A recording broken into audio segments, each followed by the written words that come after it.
Hi, my name is Lauren Drummond, and I will be presenting an exploration presentation. I will be focusing on comparing two great civilizations, ancient Egypt and China.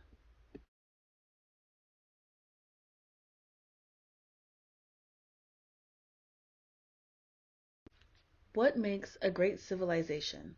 Before we get far into this presentation, we should answer this question. What makes a great civilization? An organized government.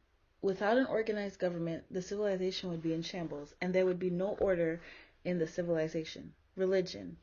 Religion is important so that we have something to follow and believe in. Trade. Trade is important because without trade, you will not get the necessities for the civilization. Sometimes in the civilization, we're not able to make the things that we need, so we need to get them elsewhere.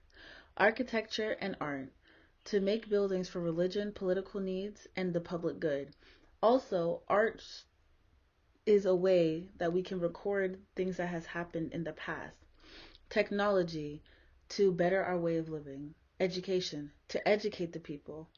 Social class to give a framework of people's roles because not everyone can be in the upper class because who will farm and grow the food for everyone to eat? Speaking of farming, agriculture.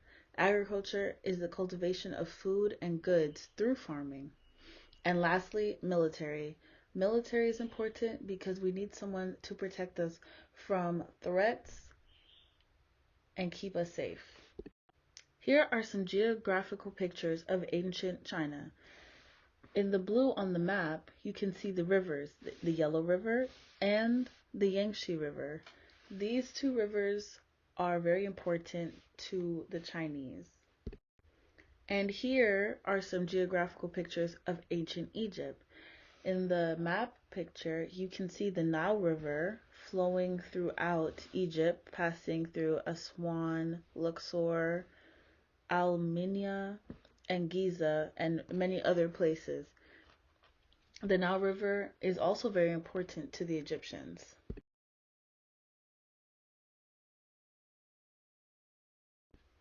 In ancient China, we saw that they have two rivers, the Yellow River and the Yangtze River. Egypt has one river, the Nile River. Both of these rivers are important to these civilizations because they bring things to the civilization that are important, like trade. Trade is important because they need things from other civilizations, and people travel along the rivers to bring these things to the civilization. It also serves as protection from other people and threats. They're able to watch the river, survey, and look out. It also brings fertile soil so that they can grow crops and plants to better their supplies and to feed their people. As stated before, architecture is something that can make a civilization great. So in these pictures, these are representation of a great architecture in Egypt and China. On the left, we have the Great Wall of China, built from 700 BC to the 16th century AD. And in the right, we have the Great Pyramid of Giza, which was said to be finished built in 2560 BC.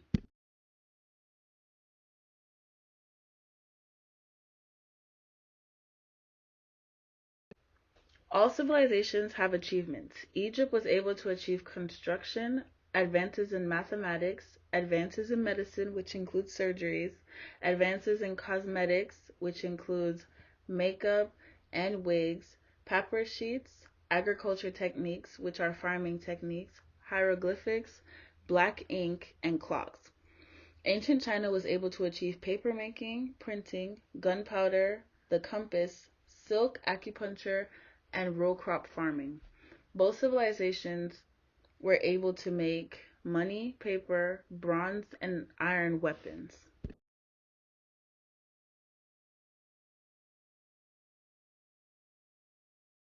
Like stated on the previous slide, religion is something that is important for a civilization to have because it gives them something to believe in. China's people believed in Confucianism, Taoism, also known as Daoism, and Buddhism. Buddhism was the most common religion in China, which came to China from India. Egypt worshipped many gods, gods named Amun-Ra, Osiris, and Horus. The Egyptians believed that their pharaohs were gods. Their pharaohs were able to talk to the gods and were able to tell the people what the gods said and carry out the gods' thoughts. Both civilizations believed in a polytheistic religion. They believed in life after death, and they also were very family oriented with their religion. Social class is important because not everybody can be the king or the pharaoh. It is important to have a social class because it guarantees that there will be jobs for everyone to do. Because you do need farmers, you do need warriors and leaders, you need scribes, you need soldiers and priests.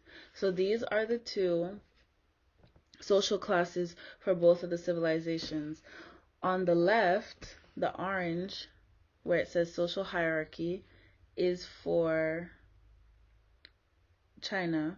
And on the right, it shows the social hierarchy for Egypt. On the highest, we have Pharaoh for Egypt. On the highest for China, we have the king. On the lowest for China, we have slaves. And also on the lowest for Egypt, we have slaves and farmers. We're both in the same category. How do these great civilizations and the 21st century differ in ideas? In ancient China, they had a social hierarchy. It was very hard to climb the social ladder, and people who were born into a class stayed in their class their whole life. They also had limited education. People were only taught how to read and write. Women were house slaves, and they did not have any rights, and most likely were not educated. But now in China, in the 21st century, they have communism. Everybody is given equal opportunity, and one person is not greater than the other. And we do have a lot of education now. People are able to study many different subjects, such as mathematics, science, history, art, etc. Women can get education and they're able to work. In ancient Egypt, they had pharaohs. They believed in polytheism, meaning that they worshipped many gods. They also had mummification, and women did not have rights. But now, in the 21st century, instead of pharaohs, they have presidents, and they believe in a monotheistic religion, meaning that most people only worship one god. They also do not do mummifications anymore. That is not practiced in Egypt anymore, and because of that, they think that Egypt has lost art. Women's rights are also now a thing in Egypt. Women can wear what they want because before they used to say that women could not wear certain things because it would distract men. And also, even though Cleopatra was not ruler in the 21st century, she opened ways for women's rights. These are my references. And thank you for watching. I hope you learned something from my presentation on ancient China and Egypt.